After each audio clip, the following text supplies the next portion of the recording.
Request করব সবাইকে আমাকে মনে রাখে, মানে ভুলে যায় না সবাই। মুস্তাফিজ ইস্যুর পর বাংলাদেশে জাতীয় দলের খেলোয়াড়দের ভারতে গিয়ে এশিয়া কাপ খেলতে যেতে দেবে নিরাপত্তা ঝুঁকির কারণে। সেই প্রসঙ্গে বিসিবিরা সিদ্ধান্ত নিয়েছেন বাংলাদেশ জাতীয় দলের খেলোয়াড়দের ভারত যেতে দেবে না, কারণ যেখানে আমার দেশের প্লেয়ারদের সম্মান নাই সেখানে কিসের খেলা। সেই জবাবে তামিম ইকবাল বলেন যে আমাদের দেশের যেখানে আইসিসি থেকে আসে, ভারত থেকে আসে, সেখানে তা যাওয়াই উচিত। বোর্ডের এই বিষয়ে চিন্তা ভাবনা করা উচিত। সেই জবাবে বিসিবির এক পরিচালক বা উপদেষ্টা তামিমকে ভারতের দালাল বলছে, কারণ সে ভারতের এজেন্টের হয়ে কথা বলে কেন, দেশের হয়ে। সেই বিসিবির পরিচালককে সরি বলার জন্য বাংলাদেশি অন্যান্য যেই দালালগুলো আছে সব দালালগুলো এক হয়েছে। সেই দালালগুলোর মধ্যে অন্যতম যারা জাতীয় দলের খেলোয়াড় তারাও আছে। যখন আমাদের মাহাদি ভাই যে কিনা ভারতের এজেন্টের হয়ে মারা গিয়েছে এবং ভারতীয় আইপিএল থেকে মুস্তাফিজুর রহমানকে বাদ দেওয়া হয়েছে, তখন এই দালালগুলো কেউ কিচ্ছু বলেনি।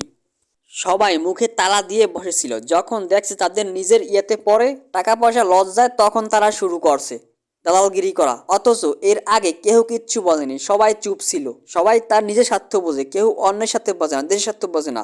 সবাই চায় টাকা কামাইতে, ভারতের দালালগিরি করতে। যখন এই পরিচালক বা বিসিবি পরিচালক সে বলছে দালাল, যদি দালালি করি তাহলে দেশের হয়ে করব, কেন অন্য দেশের দালালি করব, তখনই তারা সবাই খেপছে। তারা বলে তাকে সরি বলতে। কতটা পরিমাণ খারাপ এরা। এমনকি ওই পরিচালককে সংবাদ কর্মীরাও তারাও বলে দালাল, তারাও বলে তাকে সরি বলার জন্য। দেখছেন কতটা পরিমাণ খারাপ এরা। সবাই ওই তাদের পরিচালক, তাদেরই দালালি করে খায়। এখন বোঝা গেল।